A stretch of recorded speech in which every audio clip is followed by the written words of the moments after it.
So, a couple of disclaimers. Following audio story is not mine. The Creature of Skarloey was a story made by Narrow Gauge. Please support the official release. Link of the original audio story will be in the description. Also, since this is a horror story, there will be scenes some find unsettling. Viewer discretion is advised. Lastly, this video is not made for kids. It's for older fans and adults who still love the franchise. So, Copper? Fuck right off! Enjoy. The Creature of Skarloey.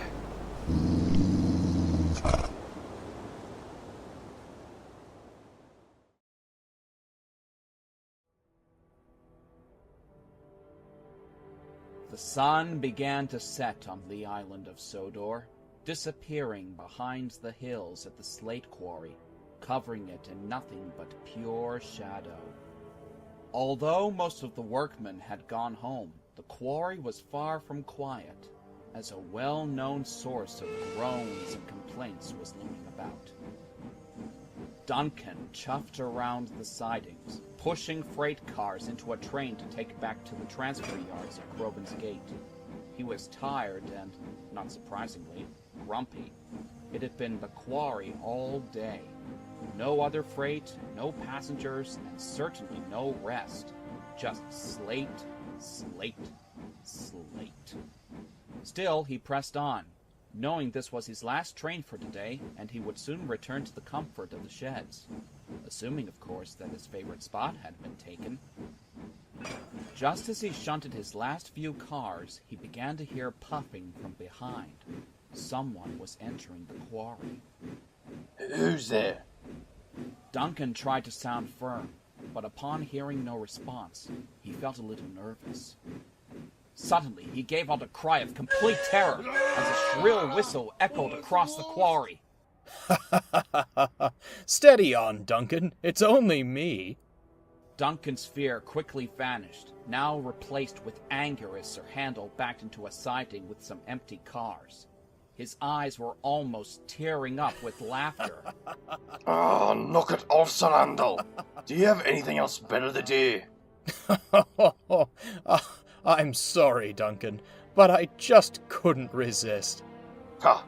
That prank on the bridge was 2 weeks ago. Just leave it be already. Ah, and yet, your reaction just then proves its effects haven't ended. Who would think a confident engine such as you would still not get over a ghost story that isn't even real? Duncan scoffed and fumed out of the quarry. Ever since Duncan's crew scared him at the old iron bridge, Sir Handel took great pleasure in teasing and taunting him about the incident. Duncan knew his boasting was what led to the trick, but all the same, he wished everyone would just forget it and leave him in peace. The crew and Rusty, who made up the ghost story of the bridge, had since apologized, but that didn't seem to stop Sir Handel. He was still chuckling as he and Duncan returned to the sheds. At last, Skarloey stepped in and spoke severely to him. Please, Sir Handel, will you stop with the torment? Poor Duncan has clearly had enough of it. Oh, come now, Skarloey. It's only a bit of fun. It's not my fault Duncan fell for that ghost story that easily. It should have been obviously fake from the start. Surely if an engine did fall off that bridge, it would have been a long-lasting story that would have scarred this railway forever. That is irrelevant. You would be laughing right now if you were in Duncan's position. On the contrary, Rusty, if my crew tried to pull that trick on me, I wouldn't give them the satisfaction. Duncan said nothing and just scowled. Skarloey felt sorry for him, and could tell he was going to snap any minute if Sir Handel wasn't put in his place. He then thought of an idea. It was a long shot, but it would shut Sir Handel up for a little while. Believe me, Sir Handel, if you knew the stories I've heard from this part of the island, you wouldn't feel so confident. Huh! You can try, Skarloey, but I'm sure there's no ghost story you know that could frighten me. You misunderstand me, Sir Handel. I'm not talking about ghosts. Sir Handel perked up, seemingly curious to that response.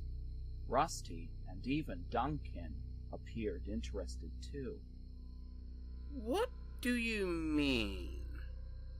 Well, the thing is about ghost stories is that it's never really clear if they're real or not. There may very well be spirits around us, or it's all made up to give us a good scare. However, not every scary tale, as you may put it, is about ghosts. Some are about people, or other creatures, that are very much alive. By now, many pairs of eyes were fixed on the old engine. They were silent and waited for him to continue. One such story in particular relates to the very place I'm named after, Skarloey Lake. All right, Skarloey. You have my interest. Yes, please tell us. Very well. Mind yourselves, youngsters, for I am only telling you this story once. Skarloey paused impressively. The engines held their breaths, all wide-eyed, especially Duncan. Unlike the others, however, he was feeling a little shaky. While Rusty's story didn't happen, the events that occurred in it still spooked him a bit, so the idea of a story that was real made him very uncomfortable, though he tried not to show it. Long ago, before this railway was built, Skarloey was merely a small mountain village, surrounded by lakes and woods. Everybody who lived there knew each other well, and there were rarely any severe conflicts. However, Skarloey in those days was a lesser-known place, once nicknamed the Secret Sanctuary by people far from the past. The villagers didn't explore much of the woods. It was so huge that the risk of getting lost was very high. One day, a couple was in the market, buying fresh fruits and vegetables. Suddenly, the wife tugged at the husband's arm in fear, pointing at the woods. A man was stumbling towards them. He looked very weary, as if he was going to fall at any second, and his clothes were viciously torn. But worst of all was that all over him were nothing but deep red scars. Some other villagers spotted the sight as well, and they, along with the husband, helped the man into a house, while the wife went to the doctor. The doctor concluded that the man was scratched by an animal of some kind multiple times.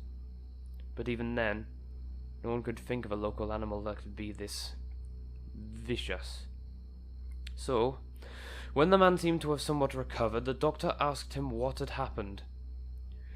Instead of replying, the man simply screamed and was shaking violently.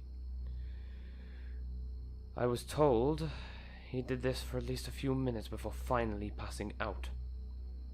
It was assumed that he was too traumatized to speak of the incident, and that he would possibly need a week until he could explain it. A week went by, then another and another, but every time someone questioned the man, he always gave the same horrifying reaction. Everyone eventually agreed that he would never be able to talk about it, and that they should never bring it up to him again. The husband, however, still wanted answers, so one day he decided to venture into the woods, towards the same direction the man had came from.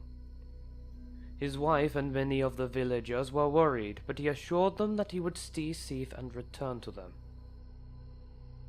A few hours went by, and he did indeed return. I'm sorry to see, however, that he came back in the same condition as the man. Torn clothes and scratches all over. Unlike the first victim, however, he was able to explain what happened after a few days of recovering. As he was walking in the woods, he began to hear strange growling sounds, like they were coming from a dog, a hound perhaps. and yet there was something very unnatural about those sounds that he couldn't describe. Then suddenly, the husband was pushed to the ground by an attacker that came from the trees. He wasn't sure if he was right in what he saw, but the creature that held him and tore his clothes and scratched him all over looked almost human. It was skinny, had thin arms, long sharp nails. Eventually, this nightmarish beast ceased its attack and crawled away, allowing the husband to limp away, while wincing from his injuries.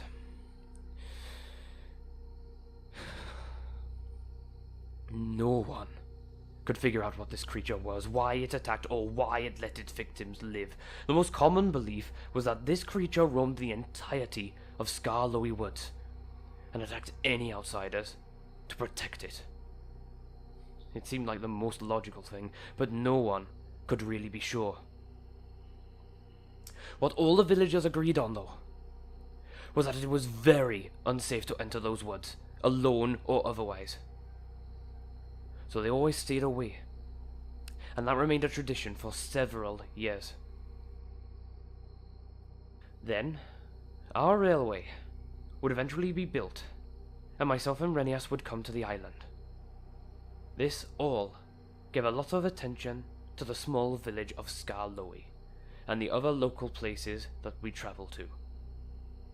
Many people were eager to explore the lakes and woods of Skarloey, and sometimes adventure beyond into the thick, uninhabited wilderness. However, they were always warned of the creature that roamed there.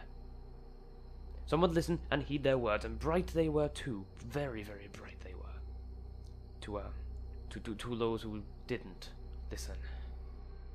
Skarloey paused once again.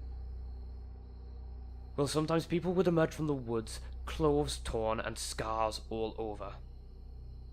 Some would give a description similar to the one that husband gave all those years ago. Others, too traumatized to speak of it.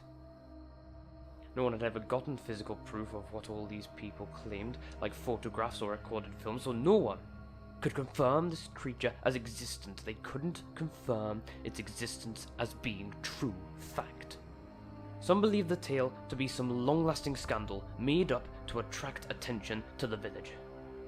All the same, the fact that these events happened not only long ago, but also in more recent years, to people who never grew up in the village, was very concerning indeed. It remains a mystery to this day. But the children of those villagers, as well as their children, they still give the warnings of the unusual, disturbing creature of their village of Skarloey. Skarloey finished to find all the engines staring at him, their eyes filled with amazement and, unsurprisingly, shock. As he had hoped, even Sir Handel looked very stunned. Well, Skarloey, that's, quite a story. Certainly not like a typical ghost story. Though you don't actually think it's true, do you? Like I said, Sir Handel, it remains a mystery. Silence fell over the sheds. All the engines were lost within their minds, all filled with thoughts and questions. Some weren't sure of how much truth laid within the tale. Others, however, felt fear building up. Eventually, one by one, the engines drifted into sleep. Skarloey and Duncan were the only ones still awake. Skarloey looked at Sir Handel, then smiled at Duncan. That seemed to shut him up. You shouldn't have to worry anymore now. Duncan, realizing what Skarloey had meant, smiled back, showing his appreciation. And soon, both engines closed their eyes.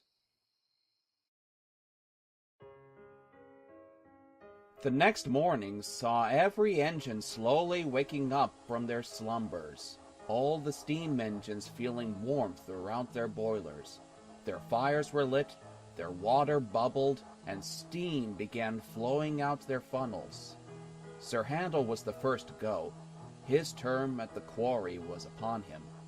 The others had already prepared themselves for the inevitable storm of grumpiness.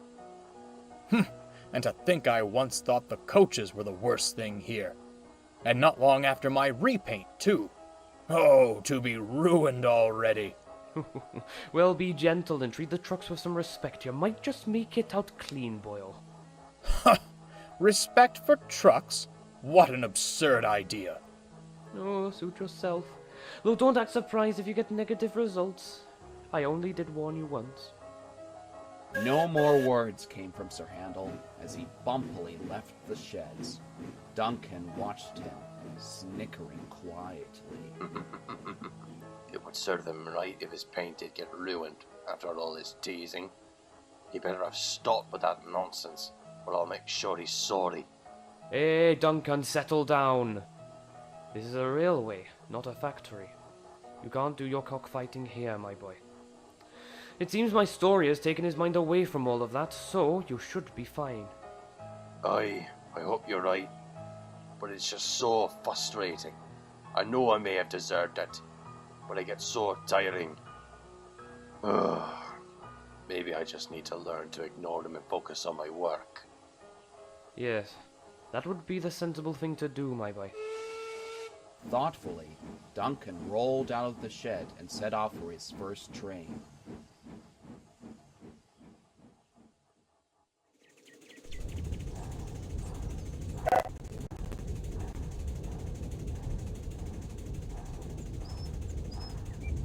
Sir Handel was also very pensive. He puffed up the line with a few empty cars behind him and arrived at the junction near Skarloey station, just before the quarry line. He watched as the points moved from one side to the other in a very stuttery manner. Continuing on, Sir Handel had been rather reflective in regards to the last few days, on Skarloey's story, as well as all his teasing towards Duncan. Oh, it was just for a bit of humor. There was no harm behind it. But then he sighed heavily. I suppose it was getting a bit too much. I'll apologize when I next see him. That will put everything right. He looked around. The first section of the quarry line went deep into the woods of Skarloey before reaching the more rocky parts of the mountains. Skarloey's tale came back to him. He peered deep into the tall trees and deep bushes. A few squirrels ran back and forth on the branches, and some deer scanned the ground. Nothing unusual whatsoever. Sir Handel chuckled to himself. Oh, goodness. What's wrong with me today? It's just a story. An intriguing story, but a story nonetheless. All the same, there was a teensy-weensy seed of doubt planted somewhere within his smoke box.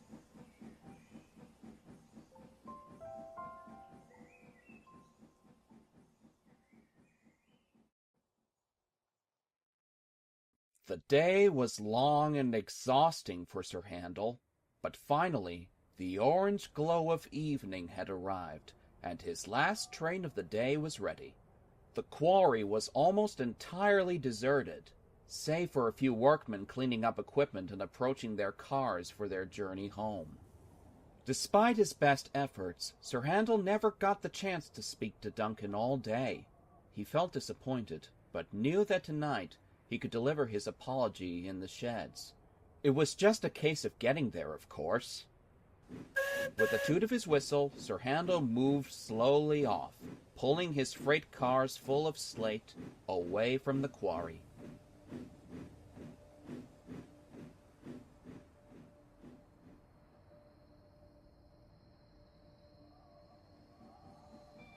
Just as the train crossed the old iron bridge, the driver and fireman looked closely at the water gauges. Oh dear. Didn't realise how little water we had. We forgot to top up the quarry. Never mind. We can do so at the top station. Little did they realize they wouldn't get that far.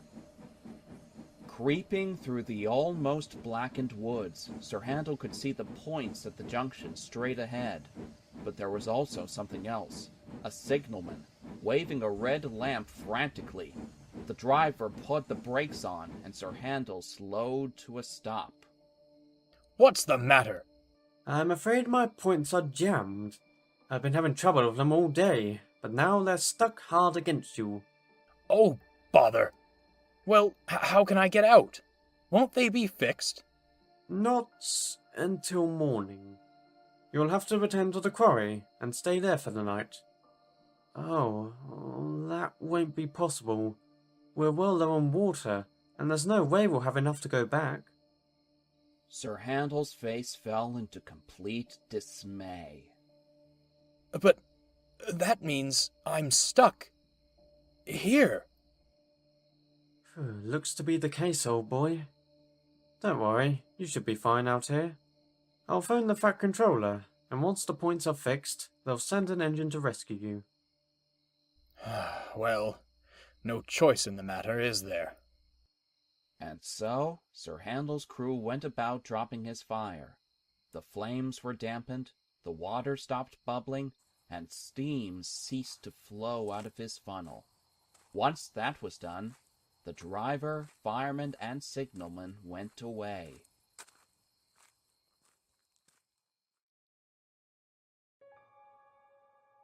Sir Handel sat quietly, the sun now completely non-existent, and the bright light that was the moon could be viewed through the tangled mess of branches above.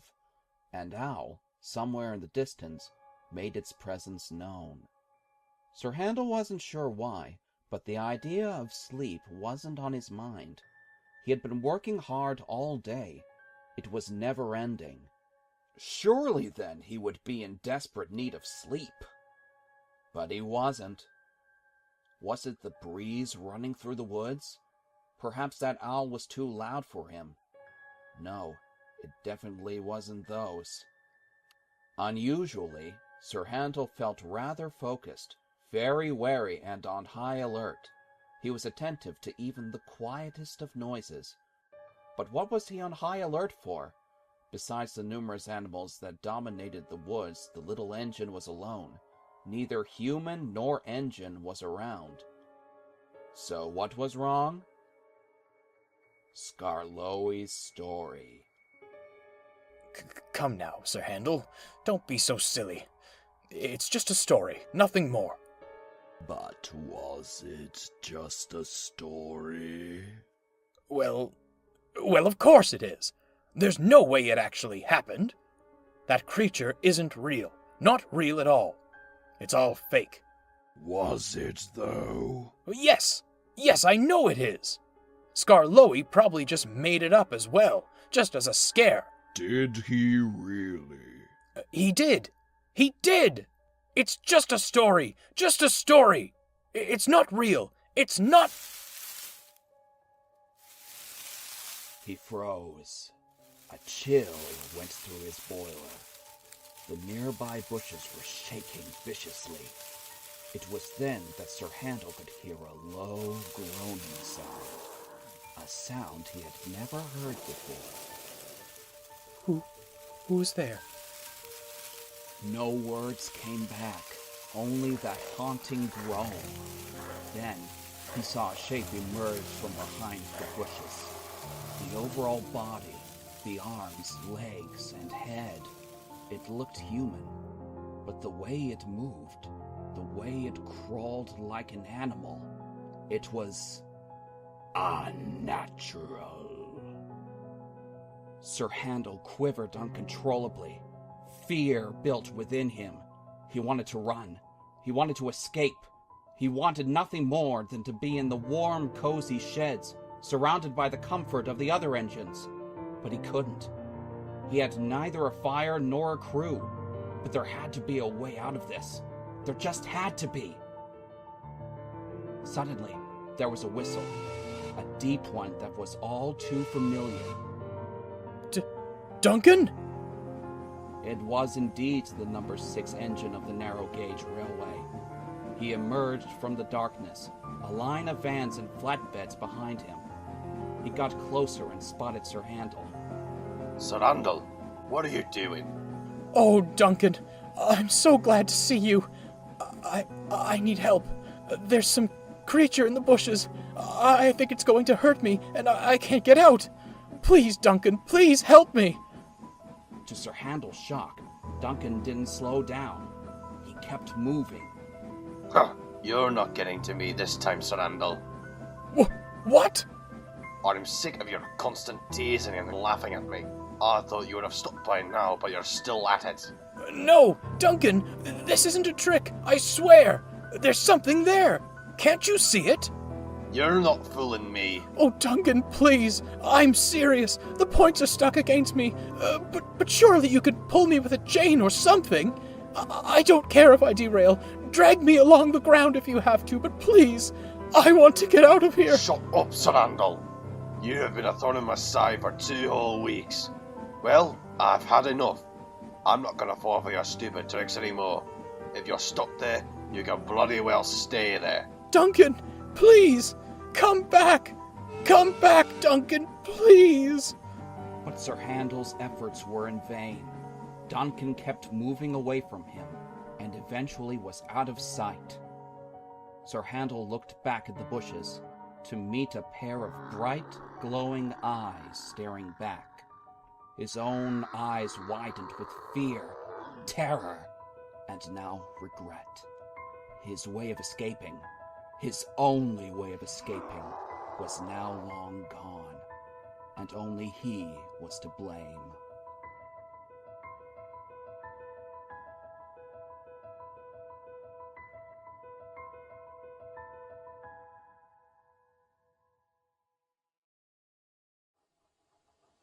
Duncan slowly opened his eyes. Morning was upon him. He felt the warmth of his fire running through his boiler. Morning, Duncan. Morning. Duncan looked around and saw the other engines outside the shed being readied for their respective tasks. But something felt off. It seemed not everyone was there. Where's Rusty? Rusty left earlier. Sir Handel was trapped near Skarloey because of a points failure. Rusty's gone to mend them, and he'll bring them back here. I saw him there last night when I passed by. He was up to no good as usual. Oh, really? How so? Oh, he was going about some creature in the woods, asking for help. Clearly trying to pull another trick on me. Did he really? Aye, he must have gotten the idea from that story you told. But I knew better, though. Skarloey didn't say any more, now displaying a look of concern. Duncan found this rather puzzling. What? What's wrong? Why are you looking at me like that? Just then, a familiar horn was heard, tooting in the distance. The engines watched expectantly, and sure enough, the little diesel came round the corner, pulling another engine into the yard. Sir Handel, are you all right? Where were you? The old engine froze, as did the rest of the fleet, as Rusty came to a stop, fully revealing what was brought in. It wasn't who it was. They obviously knew who it was, but it was the state he was in that sent a strong chill down the engine's boilers. Sir Handel was static and silent. His eyes were wide, his breathing deep and heavy. His entire body, his boiler, dome, cab, funnel, and even his face were covered in deep, long scratches. Sir Handel, what? Rusty pulled up alongside. I tried asking the same thing, but he started screaming. He screamed for nearly a whole minute. He hasn't said a single word since. An unsettling silence fell upon the sheds. All the engines focused on the horrific attack on their dear friend. If they weren't so focused on him, they would have noticed that Duncan was feeling very disgusted, not just the sight standing before him, but towards himself. He thought back to last night when he saw Sir Handel calling out to him, begging for his help. He remembered how he felt in the moment, seeing it all as one big joke to scare him, as the story of the old iron bridge once did. Now, looking back, remembering Sir Handel's cries and pleas for help, only then did he realize how real